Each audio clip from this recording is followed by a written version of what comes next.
ذی وقار حضرات علماء کرام، الحمدللہ آج کی ہماری یہ تقریب سیرت النبی کے عنوان سے معنون ہے۔ شہر عبدالحکیم کی اور اس علاقے کی خاص طور پر اور اس ادارے کے لیے ہم نیک فال سمجھتے ہیں اس بات کو کہ ہمارے درمیان اس وقت میں ایک ایسی عظیم ہستی موجود ہے کہ جو بظاہر ایک نوجوان لیکن اپنے مشائخ اور اپنے اساتذہ کے معتمد خاص ہیں، اور ان کا تعلق اس ادارے سے ہے کہ جس ادارے میں میرے والد گرامی حضرت مولانا قاری محمد یاسین صاحب دامت برکاتہ العالیہ نے قاعدے کی الف سے لے کر بخاری شریف کی آخری حدیث تک پڑھا، اور میں وجہ طور پر یہ کہتا ہوں کہ ہمارے برادر عزیز، بلکہ مجھے برادر بزرگ کہنا چاہیے، جو عظیم باپ کے عظیم بیٹے ہیں اور عظیم دادا کے عظیم پوتے ہیں اور عظیم پردادا کے پڑپوتے ہیں، اور جس طرح پر آج الحمدللہ جامعہ خیر المدارس ملتان کی شورا جو کہ ملک و ملت کے مشائخ پر مشتمل ہے، اس شورا میں کون لوگ ہیں؟ آفتاب ولایت حضرت مولانا پیر ناصر الدین خاکوانی دامت برکاتہ العالیہ،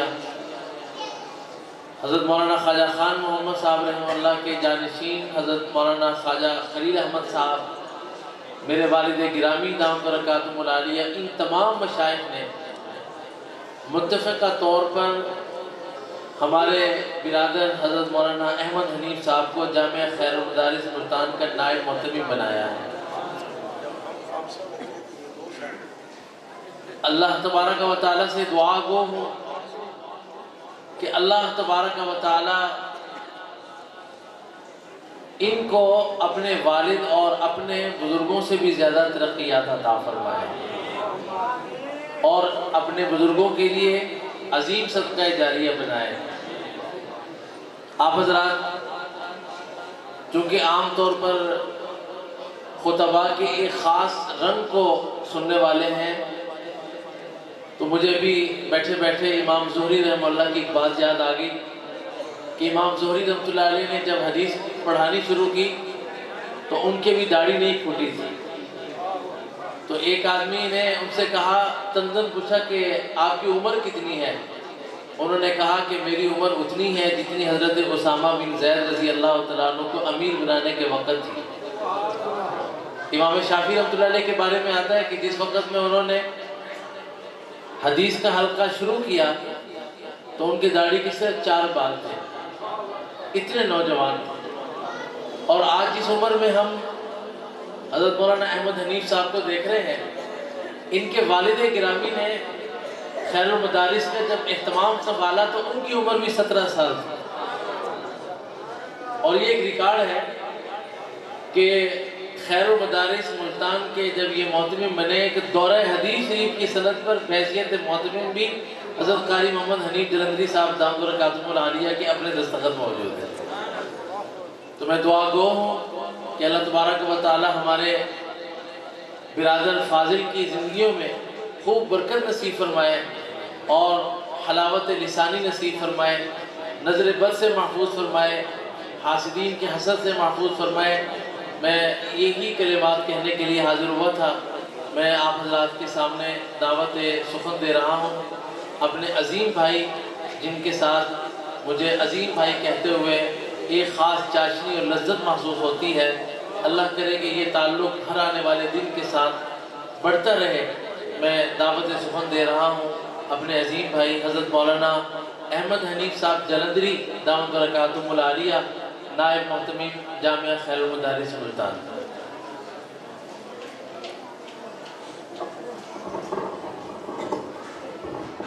لله نحمده ونستعينه ونستغفره ونؤمن به ونتوكل عليه ونعوذ بالله من شرور أنفسنا ومن سيئات أعمالنا من يهده الله فلا مضل له ومن يضلله فلا هادي له ونشهد أن لا إله إلا الله وحده لا شريك له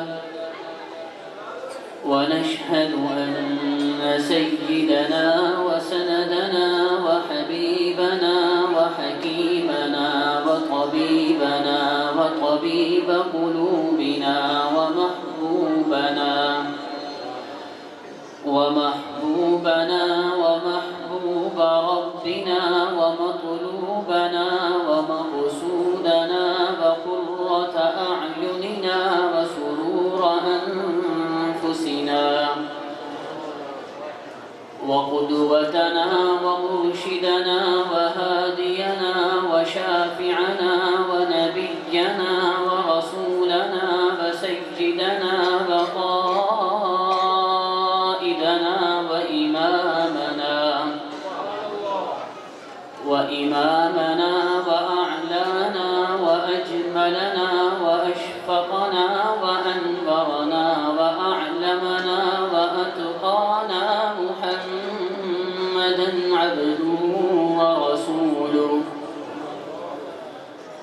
المبعوث إلى الأسود والأحمر المنعوت في شرح الصدر ورفع الذكر المتمم لقصر النبوة فمن ادعى النبوة بعده فقد ضل وكفر أرسله الله تعالى إلى الخلق كافة للناس بشيرا ونذيرا وداعيا إلى الله بإذنه وسراجا منيرا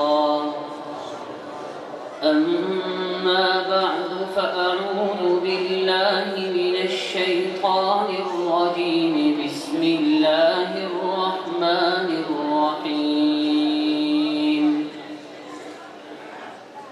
النبي أولى بالمؤمنين من أنفسهم وأزواجه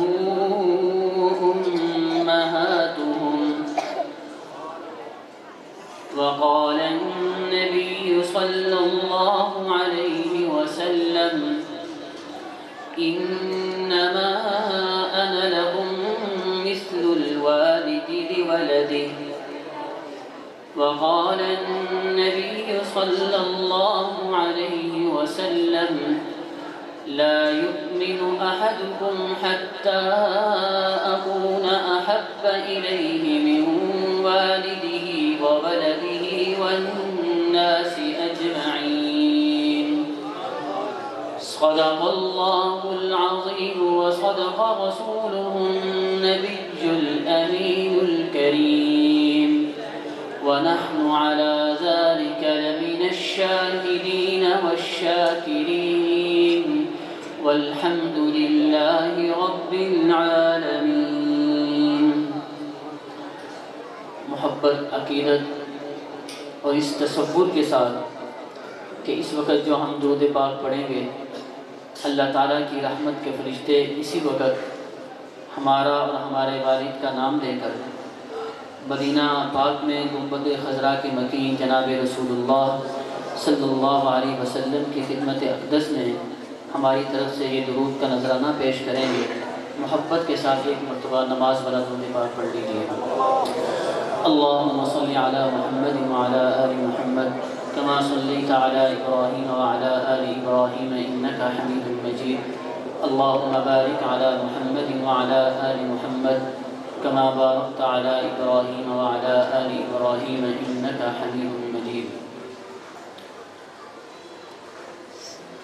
بزرگان محترم، برادران اسلام،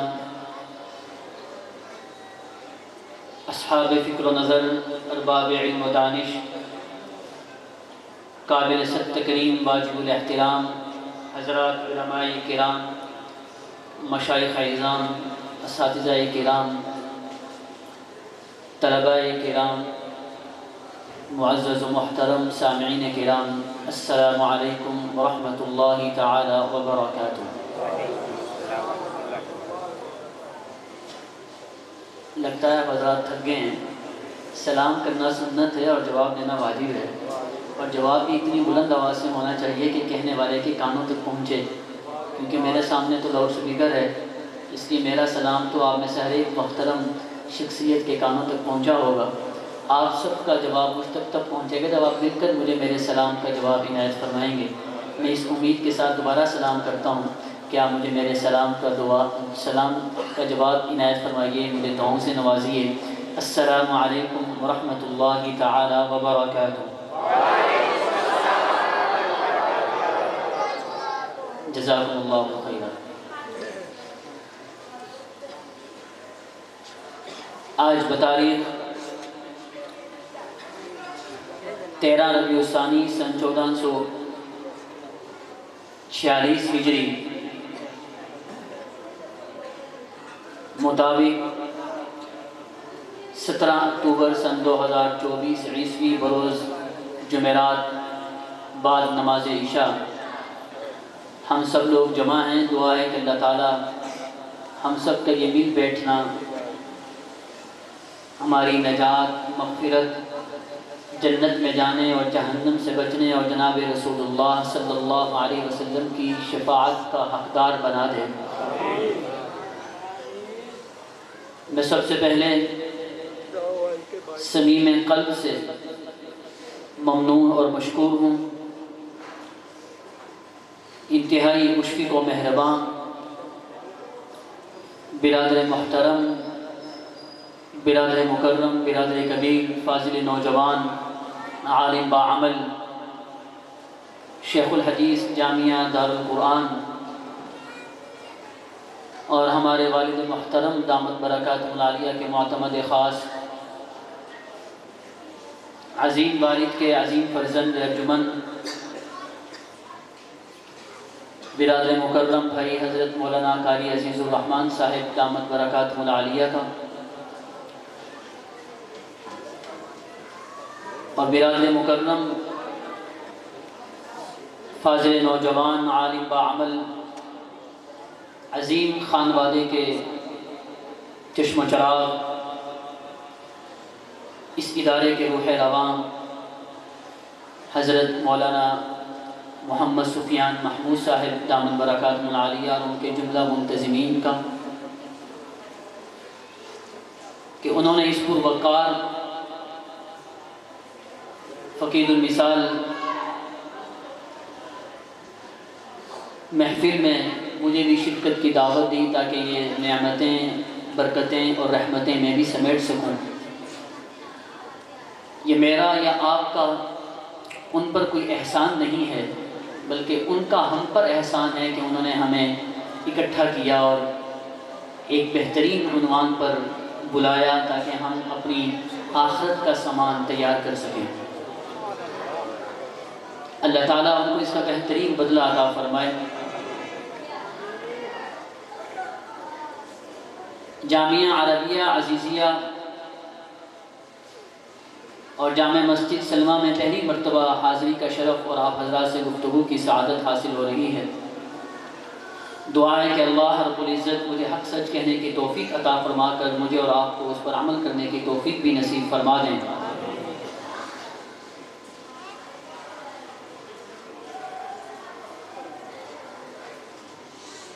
اس مجلس کا جو عنوان اشتہارات کے ذریعے آپ کے بھی علم میں ہے، وہ سیرت النبی صلی اللہ علیہ وسلم کے مقدس عنوان سے معنون ہے، اور اہل سنت والجماعت علماء حق علماء دیوبند کا یہ عقیدہ ہے کہ ہمارے پیارے نبی کریم حضور اکرم صلی اللہ علیہ وسلم کی سیرت کا حق کوئی بشر ادا نہیں کر سکتا، اللہ ہی حضور کی سیرت بیان کر سکتے ہیں۔ کسی بشر میں یہ طاقت نہیں کہ وہ نبی کریم حضور اکرم صلی اللہ علیہ وسلم کے کمالات و معجزات اور آپ کے اوصاف حمیدہ، افعال پسندیدہ کو بیان کر سکے۔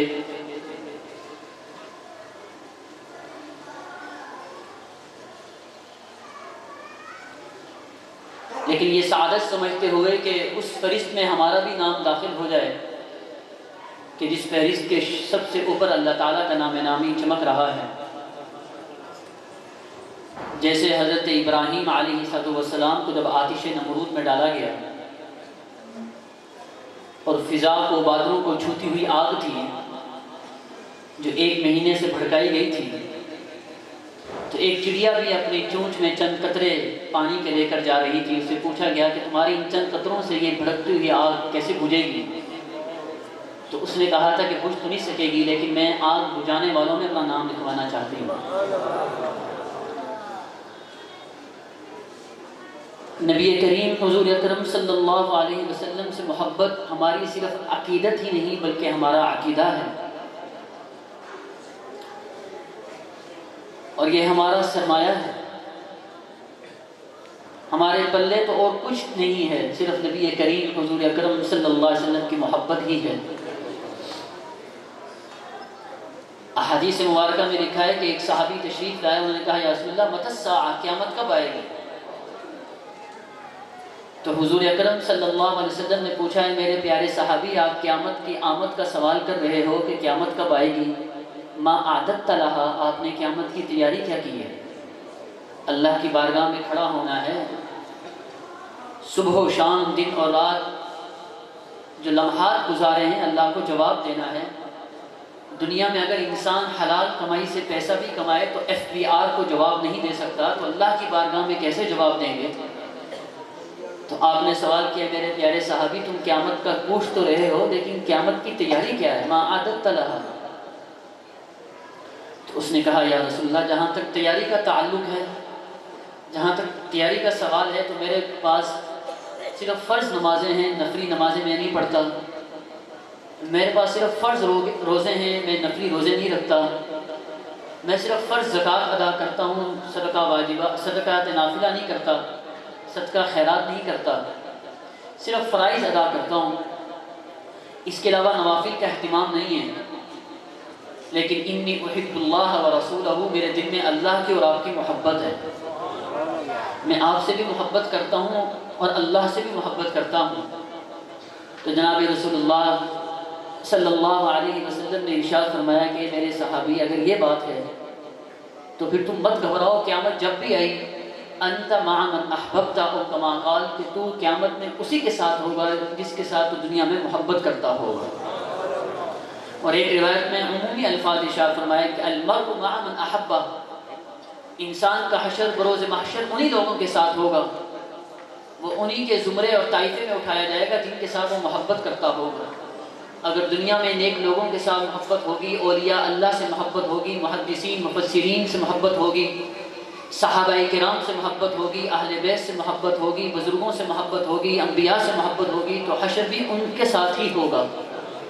اور اگر اللہ نہ کرے خاتم بدہن اگر دنیا میں اداکاروں کے ساتھ یا اداکاراؤں کے ساتھ محبت ہوگی، ایکٹروں کے ساتھ، سنگروں کے ساتھ محبت ہوگی، تو حشر بھی انہی کے ساتھ ہوگی۔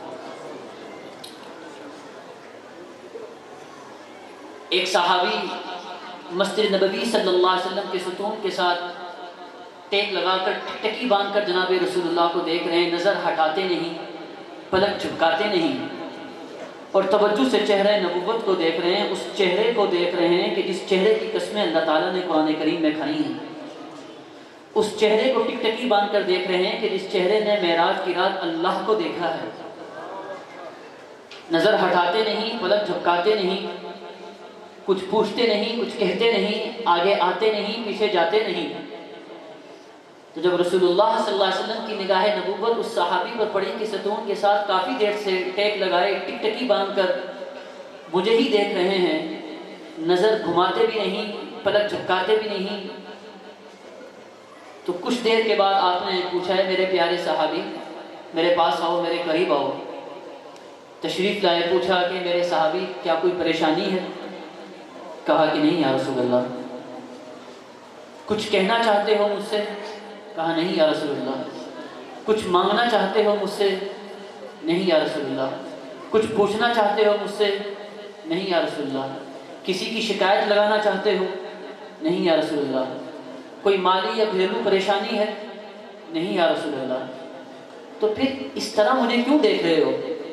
ٹکٹکی باندھ کر دیکھ رہے ہو، نظر ہٹاتے نہیں، پلک جھپکاتے نہیں۔ اگر کوئی آدمی کسی کو مستقل گھورتا رہے، دیکھتا رہے، تو دوسرے کو پریشانی ہوتی ہے کہ پتہ نہیں میں نے اس کا قرضہ دینا ہے، یا اس نے مجھے مارنا ہے، یا یہ مجھ سے کچھ بدلہ لینا چاہتا ہے، یہ مجھے مستقل گھور کر کیوں دیکھ رہا ہے۔ مشہور واقعہ ہے، تفاسیر میں لکھا ہے کہ حضرت سلیمان علیہ السلام اپنی مجلس میں موجود تھے تو ایک ساتھی آیا اور آ کر بیٹھ گیا۔ تھوڑی دیر بعد دوسرا آدمی آیا اور اس نے ایک ساتھی کو مسلسل دیکھنا شروع کر دیا، گھورنا شروع کر دیا اور غصے سے دیکھنا شروع کیا۔ تو کچھ دیر بعد وہ ساتھی اٹھا اور حضرت سلیمان علیہ السلام کے پاس آیا، کہنے لگا حضرت یہ ایک آدمی آیا، جب سے آیا ہے مجھے ہی دیکھ رہا ہے اور گھور رہا ہے اور بڑے غصے کی نظروں سے مجھے دیکھ رہا ہے، ٹکٹکی باندھ کر دیکھ رہا ہے، کسی اور کو دیکھتا نہیں، اور بھی تو لوگ موجود ہیں آپ کی مجلس میں، یہ آپ کو بھی نہیں دیکھ رہا، مجھے ہی دیکھ رہا ہے، اور میں اس کو جانتا بھی نہیں ہوں، نہ میں نے اس کے ساتھ کوئی لین دین ہے، نہ میں نے کبھی اس سے ملا ہوں کہ میں نے اس کو کوئی نقصان پہنچایا ہو، کوئی تکلیف دی ہو، کبھی اس کو برا بھلا کہا ہو تو یہ بدلہ لینے کے لیے آیا ہو۔ تو مجھے لگتا یہ ہے کہ یہ اسرائیل ہیں علیہ السلام اور یہ میری جان نکالنے کے لیے یہاں پر بیٹھے ہوئے ہیں، تو آپ حکم دیجیے ہوا کو کہ مجھے وہ فلسطین سے سرزمین شام سے اٹھائے اور ہندوستان پہنچا دیں، یہاں سے ہزاروں میل دور مجھے آپ پہنچوا دیں، کیونکہ ہوا آپ کے تابع ہے، آپ حکم کیجیے۔ آپ نے ہوا کو حکم دیا کہ اس کے اٹھاؤ اور پہنچا دو، گویا ٹکٹ کروا دی آپ نے اور اس کو بھجوا دیا۔ پلک جھپکنے سے پہلے ہوا نے اٹھایا اور شام ہونے سے پہلے اس کو وہاں پہنچا دیا ہندوستان میں۔ اگلے دن جب حضرت اسرائیل تشریف لائے تو حضرت سلیمان نے ان سے مخاطب ہو کر کہا کہ تم نے میری مجلس میں موجود شخص کو کیوں ڈرایا؟ تم نے اس کو اتنا گھورا کہ وہ فلسطین چھوڑ گیا، شام چھوڑ گیا اور ہندوستان چلا گیا۔ تم نے اتنا کیوں گھورا اس کو؟ کیا وجہ تھی؟ تم مسلسل اس کو کیوں دیکھتے رہے؟ تو حضرت اسرائیل علیہ السلام نے کہا حضرت مجھے اللہ تعالیٰ نے فرمایا تھا کہ شام تک یا فلاں وقت تک اس کی روح ہندوستان میں نکالنی ہے، اور میں پریشان تھا کہ یہ بیٹھا یہاں ہے، اگر یہ گھوڑے بھی دوڑائے اور سرپٹ گھوڑا دوڑاتے ہوئے بھی جائے تو اس کو 2 مہینے لگیں گے یہاں سے ہندوستان پہنچتے ہوئے، اور جبکہ میں نے اس کی جان آج نکالنی ہے اور کچھ دیر بعد اس کا وقت ہوا چاہتا ہے اس کی جان نکالنے کا، تو میں غصے میں بیٹھا تھا کہ تو یہاں کیوں بیٹھا ہوا ہے، ہندوستان پہنچ۔ اور وہ خود اٹھ کر آپ کے پاس آیا اور اس نے آپ سے خود خواہش کا اظہار کیا کہ مجھے یہاں سے اٹھائیے اور ہندوستان پہنچا دیجیے۔ تو مسلسل جب انسان کسی کو دیکھتا ہے تو دوسرے کو پریشانی ہوتی ہے، فکر ہوتی ہے، اگر محبت ہو تو فکر ہوتی ہے، نہ جانتا ہو تو پریشانی ہوتی ہے۔ تو جناب رسول اللہ صلی اللہ علیہ وسلم نے پوچھا ہے میرے صحابی تم مجھے کیوں دیکھ رہے ہو؟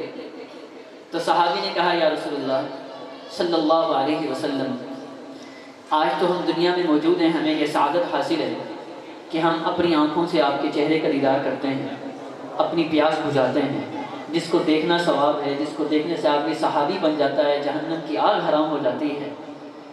یا رسول اللہ اس چہرے کو دیکھتے ہیں کہ جس کی قسمیں اللہ تعالیٰ نے قرآن کریم میں کھائی ہیں، اور آخرت میں آپ تو صرف نبی نہیں بلکہ امام الانبیاء ہیں، آپ تو نبیوں کے بھی امام ہیں، آپ کا درجہ تو بہت اونچا ہوگا، تو آخرت میں ہم آپ کو کہاں مل سکیں گے اس طرح جس طرح دنیا میں ملتے ہیں، صبح و شام آپ کا دیدار کرتے ہیں، اپنی آنکھوں کو سیراب کرتے ہیں، اپنی محبت کی پیاس کو بجھاتے ہیں۔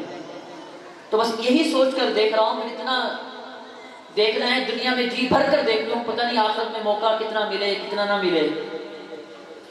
ابھی انہوں نے یہ کہا اور لب محمد صلی اللہ علیہ وسلم سے ابھی جواب نہیں نکلا، اللہ تعالیٰ نے جبرائیل امین علیہ السلام کو قرآن کریم کی سورہ نساء کی آیات دے کر بھیجا، ومن يطع الله والرسول فأولئك مع الذين أنعم الله عليهم من النبيين والصديقين والشهداء والصالحين وحسن أولئك رفيقا ذلك الفضل من اللہ وکفى باللہ علیما. کہ اے میرے پیارے محمد صلی اللہ علیہ وسلم اپنے اس صحابی کو اور اس کے ذریعے قیامت تک آنے والے اپنے ان امتیوں کو بھی جنہوں نے آپ کو دیکھا نہیں لیکن آپ سے محبت کرتے ہوں گے، یہ پیغام سنا دیجیے کہ جس نے اپنی زندگی آپ کے اور میرے کہنے کے مطابق گزار لی، میں اس کا حشر بھی آپ کے ساتھ کر دوں گا، اس کو آپ کی رفاقت بھی عطا کر دوں گا.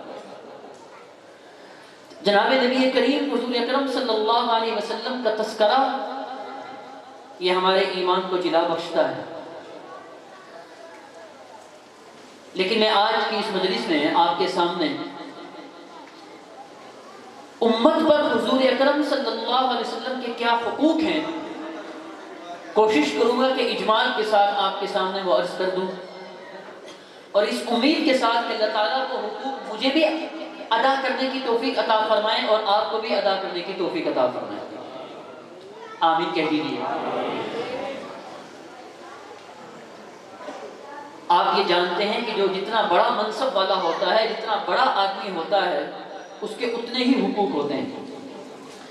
والد کے حقوق والد کی شان کے مطابق، دادا کے حقوق دادا کی شان کے مطابق، والدہ کے حقوق والدہ کی شان کے مطابق، بڑے بھائی کے حقوق، استاد کے حقوق، شیخ کے حقوق، امام صاحب کے حقوق، پڑوسیوں کے حقوق، جانوروں کے حقوق، انسانوں کے حقوق، حاکموں کے حقوق، خدام کے حقوق، دوستوں کے حقوق، بھائیوں کے حقوق، رشتہ داروں کے حقوق، بہنوں کے حقوق. تو جس ہستی نے یہ تمام حقوق مجھے اور آپ کو بتلائے سکھلائے ہیں، اس ہستی کے بھی تو کچھ حقوق ہیں. حقوق تو بہت ہیں، اور یاد رکھیے کہ آج ہر کوئی حقوق کا مطالبہ کرتے ہوئے نظر آتا ہے. عورتیں اپنے حقوق کے لیے ہمیں میدان میں نظر آتی ہیں، سیاستدان اپنے حقوق کے لیے نظر آتے ہیں، تاجر اپنے حقوق کے لیے نظر آتے ہیں، مزدور طبقہ اپنے حقوق کے لیے نظر آتا ہے، اساتذہ اپنی تنخواہوں میں اضافے کے لیے اپنے حقوق کے لیے سڑکوں پر مظاہرے کرتے ہوئے نظر آتے ہیں، مرد اپنے حقوق کے لیے مظاہرے کرتے ہوئے نظر آتے ہیں. لیکن شریعت کا حسن یہ ہے، شریعت کی تعلیم یہ ہے کہ تم پر جو دوسرے کے حقوق ہیں تم اس کے ادا کرنے کی فکر کرو، اور تمہارے حقوق دوسروں کے ذمے ہیں، تم ان کا مطالبہ لوگوں سے مت کرو بلکہ ان کا مطالبہ اللہ تعالیٰ سے کرو. جب میں اور آپ اپنے حقوق ادا کریں گے تو دنیا میں کوئی بھی جنگ و جدال نہیں ہوگا، لڑائی نہیں ہوگی. مسئلہ یہ ہے کہ ہم اپنے حقوق ادا نہیں کرتے اور لوگوں سے مطالبہ کرتے ہیں کہ وہ ہمارے حقوق ادا کریں. تو شریعت کی تعلیم یہ ہے، شریعت کا حسن یہ ہے کہ آپ لوگوں کے حقوق ادا کریں، وہ آپ کے حقوق ادا کرتے ہیں یا نہیں کرتے آپ اس کی فکر نہ کیجیے. ہمارے بزرگوں میں گزرے شیخ الحدیث مولانا محمد زکریا رحمۃ اللہ علیہ جو فضائل اعمال کے مصنف ہیں، آپ بیتی میں لکھتے ہیں کہ میرے خاندان کی پھوپھی یا کسی اور قریبی رشتہ دار کا حوالہ دیتے ہیں کہ وہ مجھ سے بولنا نہیں چاہتے تھے، میری شکل نہیں دیکھنا چاہتے تھے، مجھ سے ملنا نہیں چاہتے تھے. میں جب بھی ان کے علاقے میں جاتا، ان کے محلے میں جاتا اور دروازے پر دستک دیتا اور کہتا کہ زکریا ہوں اور ملنے کے لیے آیا ہوں، اپنی پھوپھی کی زیارت کرنے کے لیے آیا ہوں، تو وہ دروازہ بند کر لیتے اور کہتے کہ الٹے پاؤں واپس چلے جاؤ، ہم تمہاری شکل بھی نہیں دیکھنا چاہتے، ہم تم سے نہیں ملنا چاہتے، اور مت آیا کرو ہمارے دروازے پر. حضرت شیخ الحدیث رحمۃ اللہ علیہ فرماتے ہیں میں جب بھی اس محلے میں جاتا تو پھر دوبارہ دروازے پر دستک دیتا اور پوچھتا پھوپھو جان کیا حال ہے آپ کا، آپ کیسی ہیں، آپ کی طبیعت ٹھیک ہے، گزر بسر ٹھیک ہو رہا ہے. اور کچھ اگر ہدیہ لے کر جاتا تو وہیں پر دروازے پر رکھ کر آ جاتا کہ یہ ہدیہ لے کر آیا ہوں اپنے گھر سے، اس کو قبول فرما لیجیے، اور واپس چلا جاتا. جبکہ میں یہ جانتا تھا کہ وہ مجھ سے ملنا نہیں چاہتے، ان کو میرا آنا اچھا نہیں لگتا، لیکن میں پھر بھی جاتا تھا کہ میں تو اپنے حقوق ادا کروں، اگر وہ حقوق ادا نہیں کر رہے تو اللہ تعالیٰ مجھے اس کا اجر عطا فرمائے. تو نبی کریم حضور اکرم صلی اللہ علیہ وسلم کے ہم پر کیا حقوق ہیں؟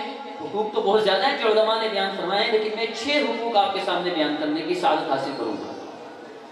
پہلا حق حضور اکرم صلی اللہ علیہ وسلم کا ہم پر یہ ہے، اور بھائی مولانا قاری عزیز الرحمان صاحب دامت برکات العالیہ موجود ہیں، ان کی موجودگی میں گفتگو کرنا 2 حال سے خالی نہیں ہے. اگر صحیح بات ہوگی تو حوصلہ افزائی ہو جائے گی، اس پر مہر لگ جائے گی، اور اگر میں کوئی غلط بات کروں گا تو میری انشاءاللہ اصلاح کر دیں گے، آئندہ کے لیے میں اس بات کو کرنے سے بچ جاؤں گا. تو پہلا حق جو ہم پر ہے وہ یہ ہے کہ ہم حضور اکرم صلی اللہ علیہ وسلم پر ایمان لائیں. اپنی زبان سے بولیے پہلا حق حضور کا امت پر، ہم پر کیا ہے؟ کہ حضور پر اِنَّا أَرْسَلْنَاكَ شَاهِدًا وَمُبَشِّرًا لِتُؤْمِنُوا بِاللَّهِ وَرَسُولِهِ وَتُعَزِّرُوهُ وَتُوَقِّرُوهُ آمِنُوا بِاللَّهِ وَرَسُولِهِ وَالنُّورِ الَّذِي أَنزَلْنَا، ایمان لاؤ اللہ پر، اس کے رسول پر اور قرآن پر جو اللہ نے اتارا ہے۔ اور جو ایمان نہیں لائے گا تو اس کے بارے میں فرمایا وَمَن لَّمْ يُؤْمِن بِاللَّهِ وَرَسُولِهِ فَإِنَّا أَعْتَدْنَا لِلْكَافِرِينَ سَعِيرًا، اس کے لیے جہنم کی بھڑکتی ہوئی آگ ہے۔ تو پہلا ہم پر حضور کا حق یہ ہے کہ ہم حضور کو اللہ کا نبی مانیں، کہ آپ اللہ کے برگزیدہ شخصیت ہیں، آپ اللہ کے نمائندے اور قاصد ہیں، نبی ہیں۔ اور توجہ رکھیے، نبی تو حضرت آدم بھی ہیں، نبی تو حضرت نوح، حضرت شیس، حضرت زکریا، یحییٰ، ابراہیم، اسماعیل، یعقوب، یوسف، موسیٰ، عیسیٰ، داؤد، الیاس، 1,24,00,000 کم و بیش سب انبیاء ہیں۔ ہمارے نبی صرف نبی نہیں ہیں بلکہ خاتم الانبیاء بھی ہیں صلی اللہ علیہ وسلم۔ تو حضور کا ہم پر یہ حق ہے کہ ہم حضور کو نبی بھی مانیں اور اللہ کا آخری نبی بھی مانیں، کیونکہ ہر چیز کی جس طرح ابتدا ہوتی ہے اس کا اختتام بھی ہوتا ہے، جس طرح یہ جلسہ شروع ہوا ہے ختم بھی ہوگا، اس طرح نبوت کی ابتدا حضرت آدم سے ہوئی ہے اور تکمیل جناب رسول اللہ صلی اللہ علیہ وسلم پر ہوئی۔ اور یہ عقیدہ بزبان میرے والد محترم استاد محترم جالندھری دامت برکاتہ عالیہ کہ ختم نبوت کا عقیدہ صرف یہ ہمارا عقیدہ نہیں ہے، یہ ہماری عقیدت بھی ہے، یہ ہماری جان ہے، ہمارا ایمان ہے، ہمارا سرمایہ ہے۔ ما كان محمد ابا احد من رجالكم ولكن رسول الله وخاتم النبيين۔ مفتی اعظم پاکستان مفتی محمد شفیع عثمانی رحمۃ اللہ علیہ ارشاد فرماتے ہیں کہ قرآن کریم کی 100 آیات اور احادیث صحیحہ میں 210 احادیث ایسی ہیں جو ختم نبوت کے عقیدے پر دلالت کرتی ہیں، اور یہ عقیدہ ختم نبوت کا نہ ہو تو نجات نہیں ہے۔ اور یہ عقیدہ صرف انسانوں کا نہیں ہے، یہ عقیدہ تمام مخلوقات کا ہے کہ جناب رسول اللہ صلی اللہ علیہ وسلم اللہ کے آخری نبی ہیں۔ جانوروں کا بھی یہ عقیدہ ہے۔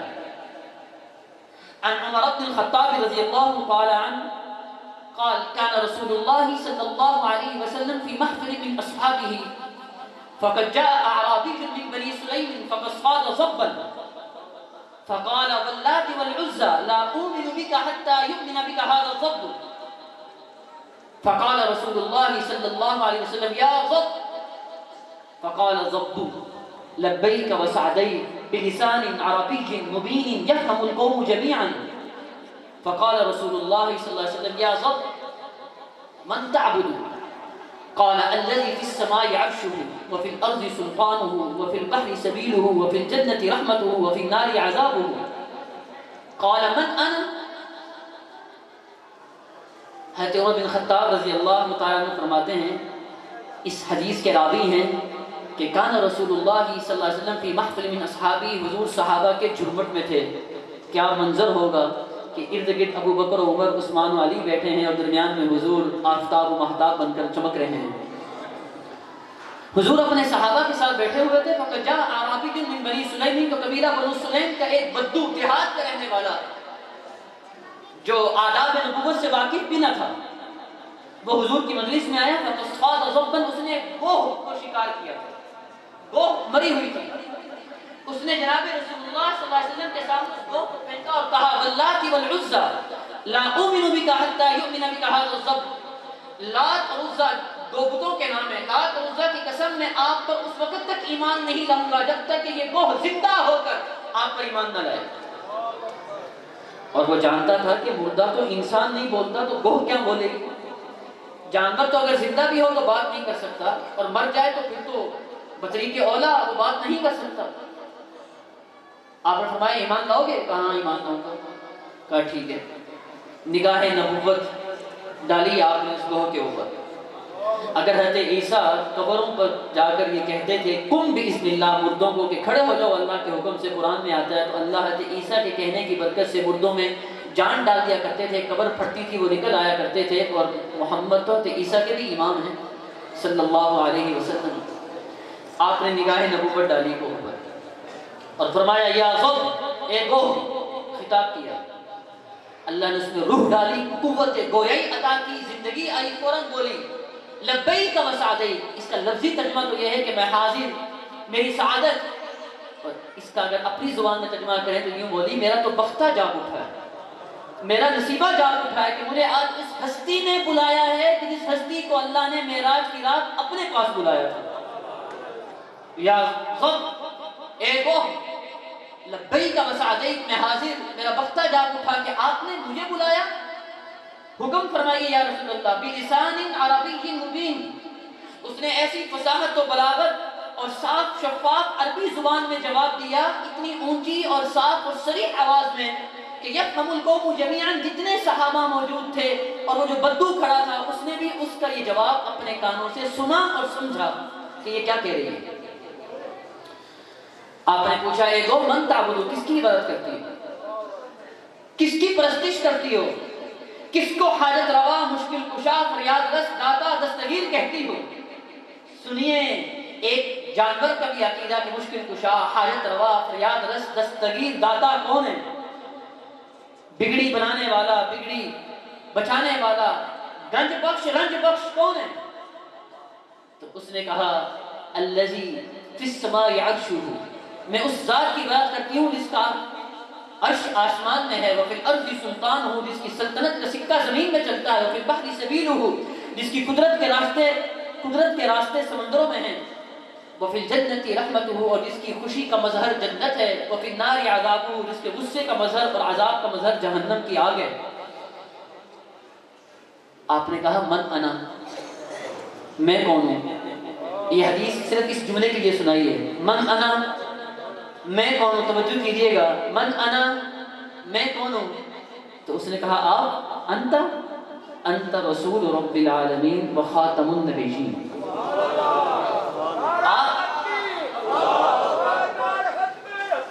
زندہ باد۔ بابا جی نے اللہ تعالیٰ کے نبی کی ختم نبوت کو زندہ باد کا نعرہ لگایا، لیکن آپ کی آواز نہیں آئی۔ یہ تو عقیدہ کے اظہار ہے، بلند آواز سے کہیے تاجدار ختم نبوت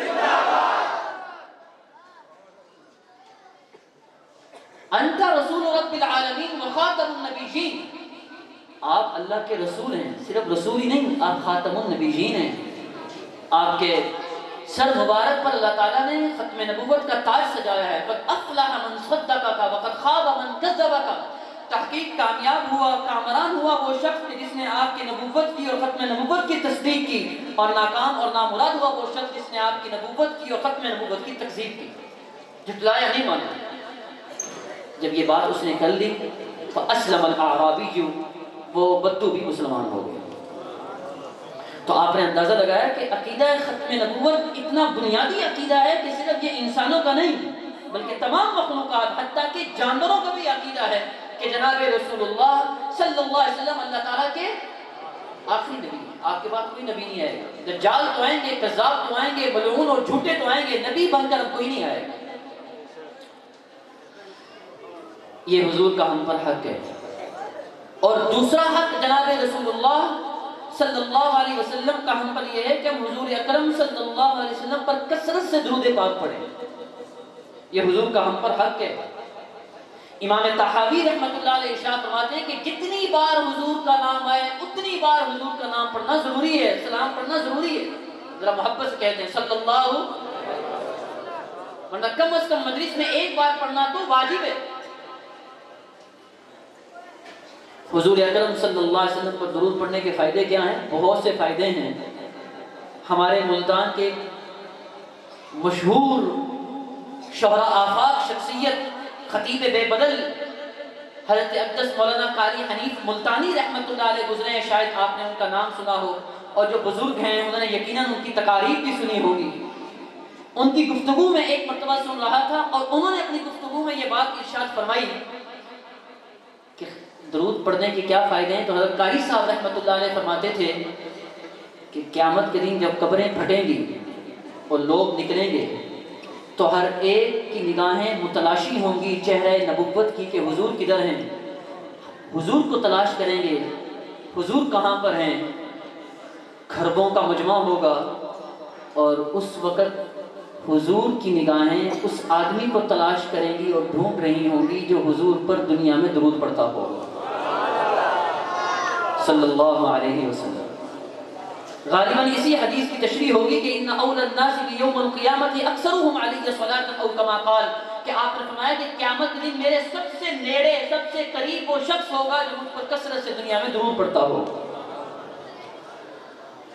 آپ نے ارشاد فرمایا کہ من صلی علی صلاۃ واحدہ صلی اللہ علیہ بها عشر صلوات ورفعه الله بها 10 درجات ومحى عنه بها 10 سيئات وكتب له بها 10۔ اللہ تعالیٰ کے نبی نے فرمایا کہ جس آدمی نے مجھ پر ایک درود پڑھا، اللہ تعالیٰ اس پر 10 رحمتیں نازل فرمائیں گے، 10 نیکیاں لکھی جائیں گی، 10 درجے بلند ہوں گے اور 10 گناہ معاف ہو جائیں گے۔ ایک شاعر کہتا ہے اپنے انداز میں، مجھے شعر تو یاد نہیں، وہ کہتا ہے کہ عجیب میرے نبی کا فیض ہے، پڑھتا درود ان پر ہوں، رحمتیں مجھ پر اترتی ہیں۔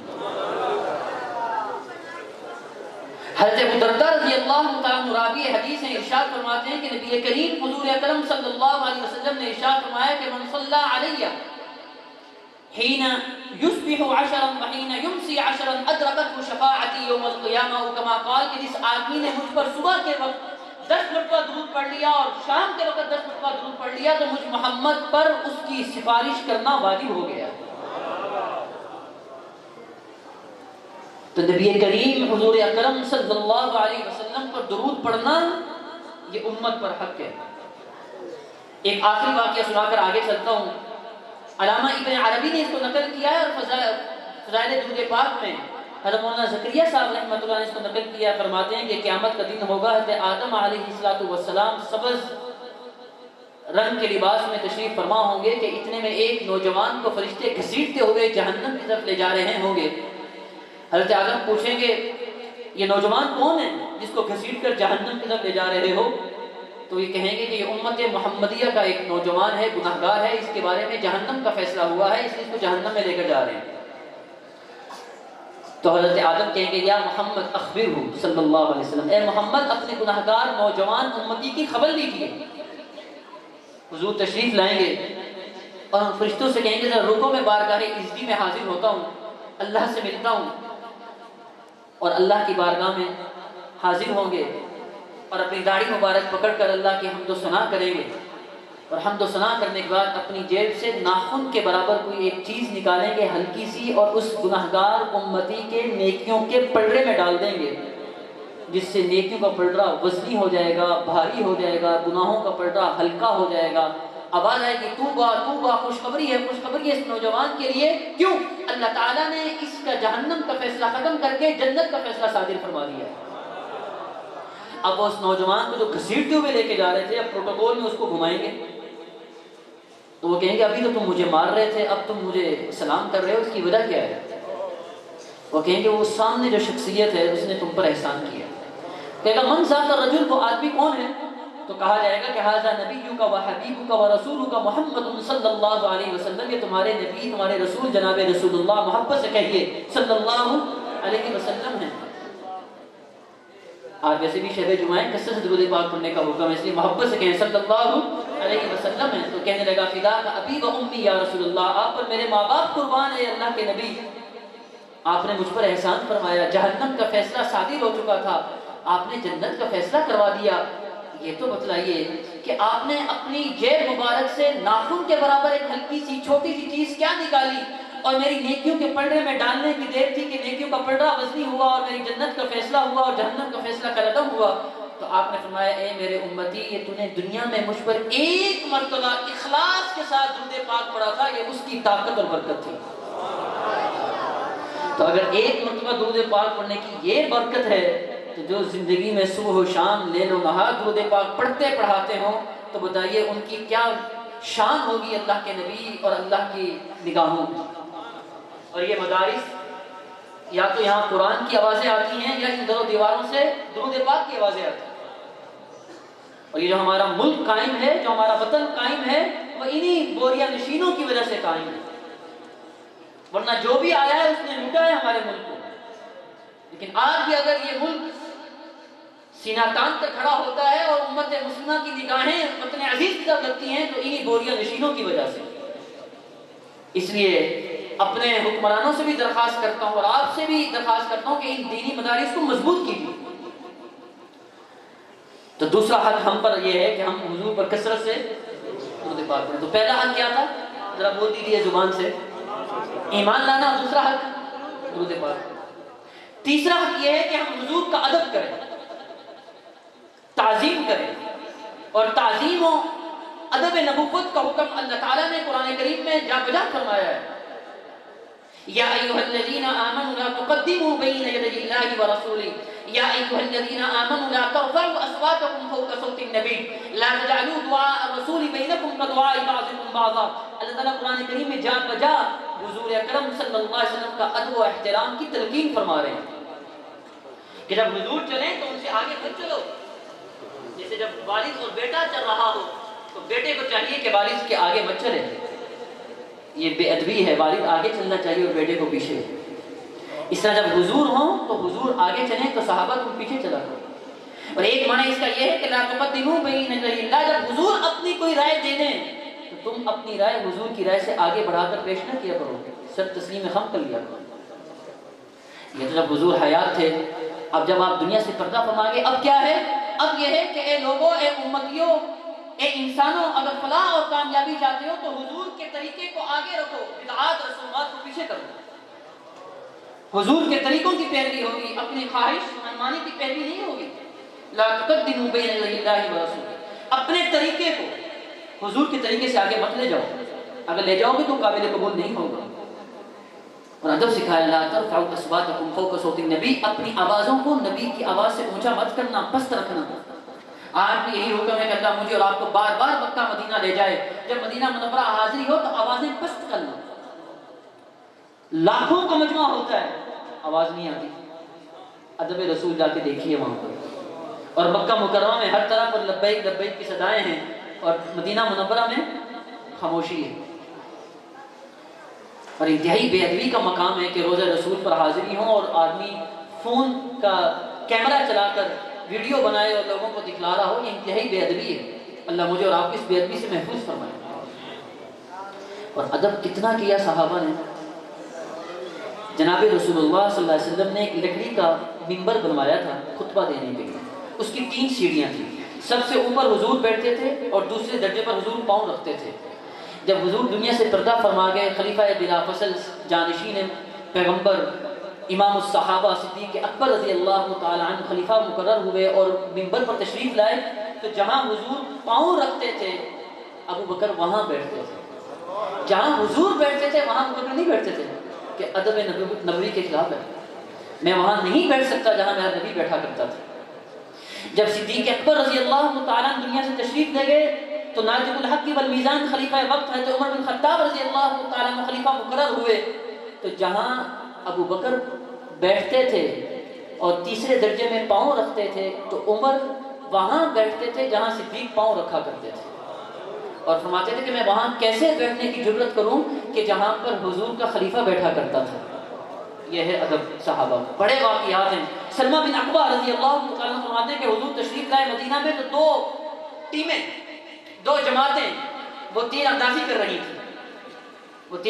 رہی تھی، تو حضور نے اگر کہا شاباش تیر اندازی کرو، تمہارے ابا حضرت اسماعیل بھی یہی کیا کرتے تھے، شاباش دی، اور فرمایا کہ میں تم میں سے ایک ٹیم کے ساتھ ہوں، ایک فریق کے ساتھ حضور ہو گئے۔ تو دوسری ٹیم نے اپنی کمانیں نیچے پھینک دی، ہتھیار نیچے ڈال دیے۔ آپ نے فرمایا مقابلہ کرو، کہنے لگے رسول اللہ جب آپ ایک ٹیم کا حصہ بن گئے ہیں تو ہم آپ کی مخالفت نہیں کر سکتے، آپ ہم دونوں کے ساتھ ہو جائیں گے تو تیر اندازی کرتے ہیں۔ تو آپ میں تم دونوں کے ساتھ ہوں، تیر اندازی کرو۔ حضرت ابو ایوب انصاری رضی اللہ تعالیٰ عنہ وہ میزبان ہیں، جب حضور تشریف لائے تھے مدینہ میں تو ان کے گھر میں حضور نے قیام فرمایا تھا، اور یہ وہ خوش نصیب صحابی ہیں کہ وہ ہستی ان کی مہمان بنی ہے کہ جو ہستی معراج کی رات میں جناب رسول اللہ محبت سے کہیے صلی اللہ علیہ وسلم کی اللہ رب العزت کی جا کے مہمان بنی تھی۔ اب سنیے ابو ایوب انصاری کا گھر ڈبل سٹوری تھا،